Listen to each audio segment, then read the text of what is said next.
Gini deh, setiap layanan profesional, mau itu dokter, pengacara, pasti ada aturan mainnya kan? Nah, sama, konseling juga punya.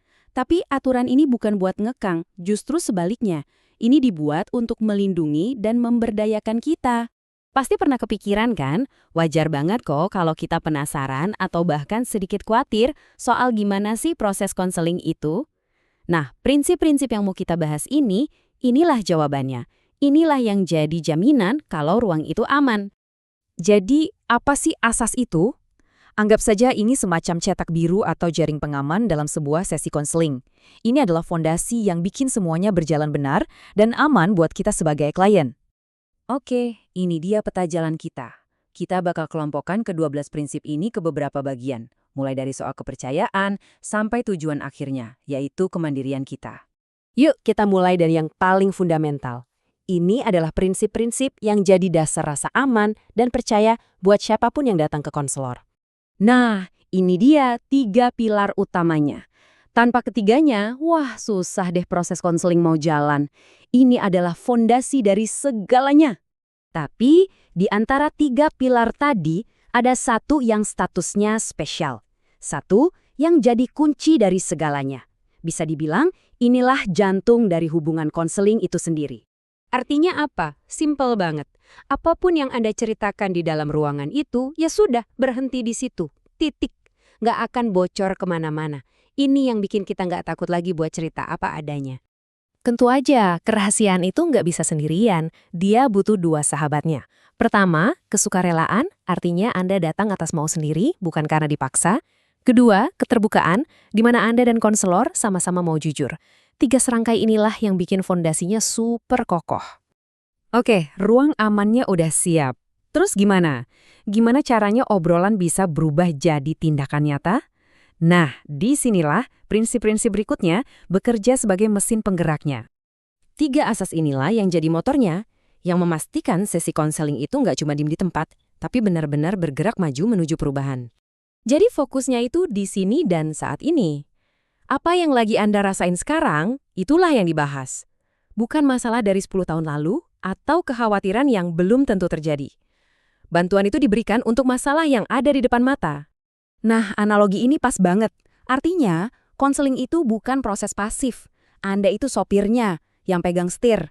Konselor itu ibarat GPS atau pemandu jalan yang ngasih arahan. Tapi yang nyetir dan ngerjain pekerjaannya, ya tetap Anda.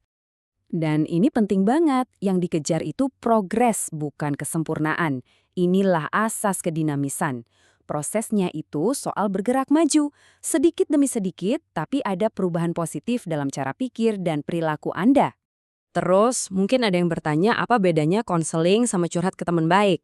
Nah, jawabannya ada di kerangka profesional dan etis yang akan kita lihat sekarang. Ketiga asas inilah yang jadi pembedanya. Ini yang menjamin kalau layanan yang kita terima itu berkualitas, punya standar, dan bisa dipertanggungjawabkan. Ini jaminan dari asas keahlian. Anda bisa tenang karena orang yang Anda ajak bicara itu bukan orang sembarangan. Mereka punya ilmunya, punya pelatihannya, dan menggunakan metode yang memang sudah teruji. Selanjutnya, asas kenormatifan. Sederhananya, konseling itu nggak bakal nabrak aturan.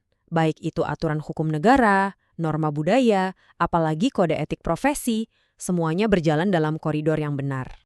Dan ini nih ciri profesional sejati. Asas alih tangan kasus. Kalau seorang konselor merasa masalah Anda itu di luar keahliannya, mereka nggak akan sok tahu. Justru, kewajiban mereka lah untuk membantu Anda menemukan ahli lain yang lebih pas. Semua demi kebaikan Anda.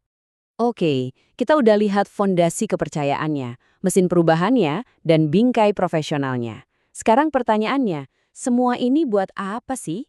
Apa tujuan akhir dari semua aturan ini? 11 prinsip yang udah kita bahas tadi, semuanya lari dan mengerucut ke satu tujuan utama. Satu goal pamungkas. Dan inilah dia asas kemandirian. Mungkin kedengarannya aneh ya, tapi tujuan sejati dari konseling adalah membuat Anda pada akhirnya nggak butuh konselor lagi. Anda jadi bisa kenal diri sendiri, ambil keputusan sendiri, dan jadi sutradara buat hidup Anda. Dan sebagai penutup, ada satu lagi prinsip yang jadi roh atau jiwa dari semua asas yang sudah kita bicarakan. Sebuah filosofi yang indah banget. Ini filosofi yang luar biasa. Artinya, peran konselor itu bukan untuk menarik Anda dari depan atau memaksa Anda berjalan, tapi untuk mendukung dan memberi dorongan dari belakang supaya Anda bisa maju dengan kekuatan dan langkah Anda sendiri. Jadi, setelah tahu semua aturan main ini, gimana? Apakah keraguan Anda untuk mencari bantuan profesional jadi sedikit berkurang? Semoga pemahaman ini bisa membangun keyakinan bahwa konseling itu adalah proses yang terstruktur, aman, dan dirancang untuk memberdayakan Anda.